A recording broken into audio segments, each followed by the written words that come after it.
Thanks for watching, thanks for looking in. In this video I'm making mead within each demijohn, which is 1 gallon, 3 pounds of honey. If you use 2 pounds, most of it turns to alcohol. 3 pounds gives it a nice honey taste. Hi, thanks for looking in. This is the Twig Brother Mead project. I'm going to make this cheap supermarket honey, which has crystallised a bit and been on the shelf for a long time, into some mead, some nice tasting mead. Not just that jar, it takes quite a lot, but we'll get to that as the time comes. Nice clean cup, you want everything nice and clean for this. That's to reactivate the yeast in, and I'm using this yeast, which I've never come across before, from Cross My Loaf Brew. Never heard of it, but I found it on eBay. I got 5 packets of it and that made it quite cheap. So I'm going to be interested to see what this does. I usually use Gervin or, whatever comes in the kit, because if you make up wine kits you get everything with it. But I think it's a bit more fun to try and buy the yeast separately and come up with a recipe and do something a bit different. Okay. So lots of stuff here.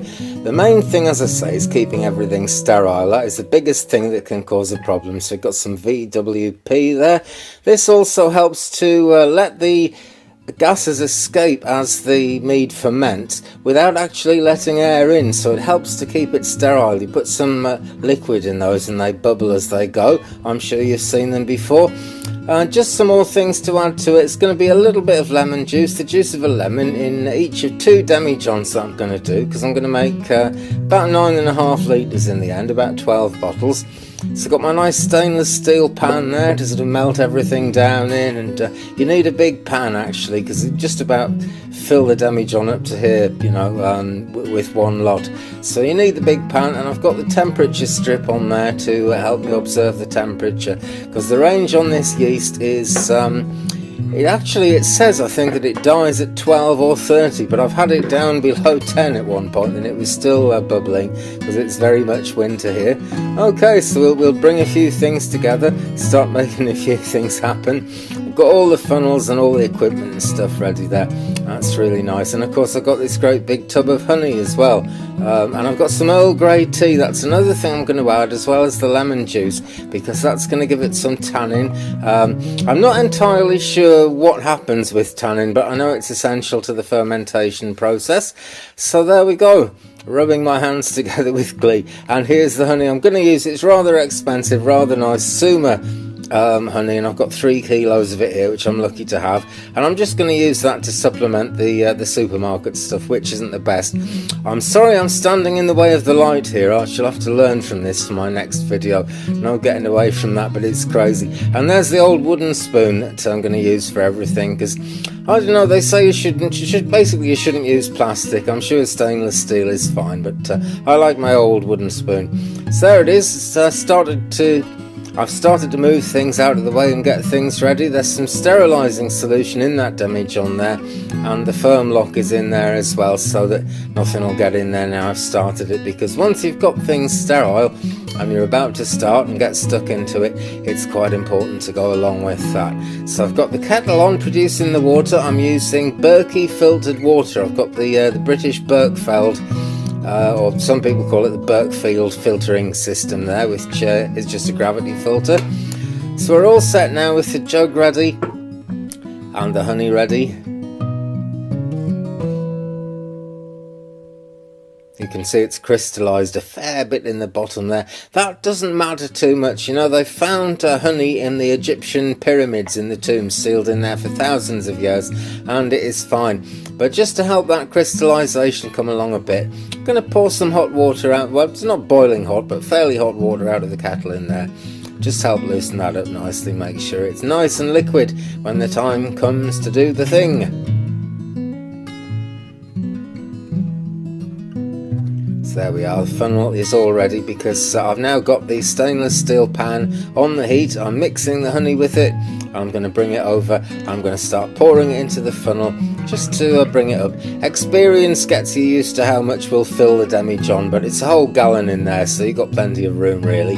And I don't think I could actually fill the whole thing to the top out of this pan, so that's going to be safe.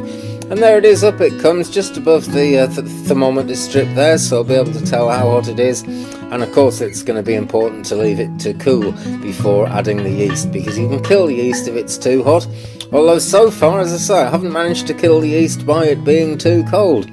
Right, so that's standing there ready. There's actually 2 of these, but I'll do most of the demonstrating with one. And here goes half a lemon. I'm standing in the way of the camera and the light and the lemon and everything. What I've got there is half a lemon though, and I'm squeezing it in there. And I'll put the other half in. And because I'm putting a whole lemon in each of these, that is what people seem to be recommending for this. So that's just about got that done, and it's time to think about the yeast, so let's get it out. We'll give this a try. Fascinating to me this is. Cross my loof yeast, we'll see what happens. Cross my loof and hope to get reasonably plastered sometime around New Year. They say these kits, sorry, it's not a kit, they say mead like this takes about 1 month to be ready to drink. It's actually, I'm now some way into it. I'm just adding the audio into this. The mead has been going on quite a while now. It's been fermenting for nearly 3 weeks, so I've no idea if it's actually going to be clear enough to drink within sort of 1 month of the day I started it. But there we go. I dare say you could sprinkle this yeast straight on, but I do like to just rehydrate it a little bit in the water there. It's not going to bubble up or do anything mad or crazy like that. It's just going to sit there, and it's going to mean that it dissolved. Well, it's already dissolved basically as it hits the what's it called, the must, the honey solution in there. I haven't actually added any sugar to the honey because honey is pretty much sugar. Okay, so there's 2 of them there. I've got the yeast ready in one. I think I'm about to pitch this. I can't remember what I did in the video next. But it's certainly a nice blue cup. Look at that. It doesn't come much more blue than that, does it? Right.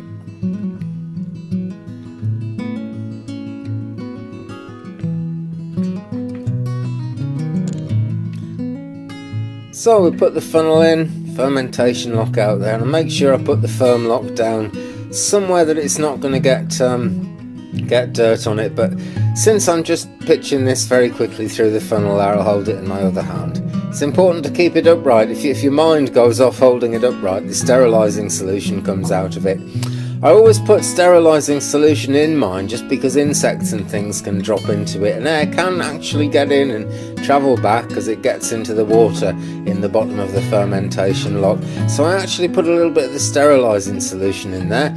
You've got to be very sure in cold weather it doesn't contract and draw the sterilising solution back into it, which has happened to me once or twice. But basically I'm just going to be extra careful. Let's give this a good swirl then, because we've pitched the yeast now, and this should get the yeast moving and active and actually start things from happening. It wants a really good shake. It's a bit of a danger moment for the chances of dropping it actually, this. If you like, you can stick a cork bung in there or something while you do it. Not a fermentation lock, just a plain cork bung. But it does build up pressure, so don't leave the bung in there for long, just while you're shaking it up.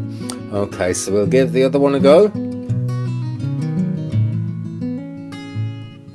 And here it is with its protective towel around it and a heated mat on the inside there that just about halfway wraps around the 2 demijohns. That one's got slightly more honey in that I just tapped. It's about 24 degrees now, just right, so we should get a nice drink before too long. This takes about a month to ferment and actually be ready to drink, they say. Obviously longer than that is better.